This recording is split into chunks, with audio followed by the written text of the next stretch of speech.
Hi எல்லாருக்கும் வணக்கம். இந்த வீடியோ வந்துட்டு ரொம்ப ஸ்பெஷல் வீடியோ எனக்கு இல்லை எங்களுக்கு. ஸோ நாங்கள் சிஸ்டர்ஸ் எல்லோரும் பல வருஷம் கழித்து பல நாட்கள் கழித்து எல்லாம் ஒன்றா சேர்ந்துருக்கோம் மீன்ஸ் ஒன்றா வெளியில் ட்ராவல் பண்ணுறோம். பிகாஸ் ஒரு ஸ்டேஜில் வந்து குழந்தைங்க அப்படின்னு இருக்கும்போது எல்லாரையுமே வந்துட்டு ஐயோ அடுத்தடுத்து இந்த குழந்தைய பார்க்கணும், அந்த குழந்தைய பார்க்கணும், கெரியர், லைஃபு, ஃபேமிலி, ஹஸ்பண்டு, மாமியார், மாமனார், ஸோ இந்த மாதிரி கமிட்மெண்ட்ஸ்குள்ளே போகிறோம். பட் எல்லோரும் ஒன்றா கேதர் ஆகிறதுக்கான ஆப்ஷன்ஸ் கிடைக்கல. பட் அது இன்றைக்கி ஒரு கிஃப்டட் மாதிரி எங்களுக்கு திருப்பி அந்த ஆப்ஷன் கிடச்சிது. 4 பேருமே நல்லா வெளியில் போனோம்.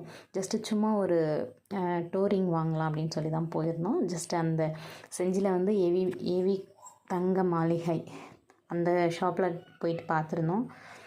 நல்லா இருந்துச்சு கலெக்ஷன்ஸு. சில்வர் கலெக்ஷனும் சரி, கோல்டு கலெக்ஷனும் சரி, ரொம்ப சூப்பராக இருந்துச்சு.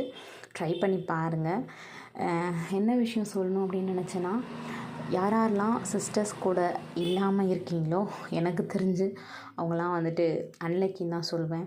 ஏதாவது ஒரு சின்ன விஷயமா இருந்தாலும் அக்காக்கிட்டேயோ இல்லை தங்கச்சிக்கிட்டேயோ யாரோ ஒருத்தர்கிட்ட நம்ம ஷேர் பண்ணும்போது நம்ம ரொம்ப ஃப்ரீயாக ஃபீல் பண்ணுவோம். ஏதோ மனசு கஷ்டமாக இருக்குது அப்படின்னும் போது நம்ம அவங்கக்கிட்ட ஷேர் பண்ணிட்டோன்னா அவ்வளோ சந்தோஷமாக இருக்கும். அதெல்லாம் வந்து ஒரு கிஃப்டட் கடவுள் எங்களுக்கு கொடுத்துருக்க மிகப்பெரிய கிஃப்ட்டு. நாங்கள் சிஸ்டர்ஸ் 4 பேரும் தான். ஸோ கடவுளுக்கு கண்டிப்பாக தேங்க்ஸ் சொல்லணும். இந்த ஒரு நாள் கிடச்சதுக்கு ரொம்ப ரொம்ப தேங்க்ஸ் சொல்லணும். செம்மையாக என்ஜாய் பண்ணோம். நல்லா இருந்துச்சு இந்த டே. இந்த வீடியோ உங்களுக்கு பிடிச்சிருந்தா லைக் பண்ணுங்கள், ஷேர் பண்ணுங்கள், கமெண்ட் பண்ணுங்கள். தேங்க்யூ ஃபார் வாட்சிங். பாய்.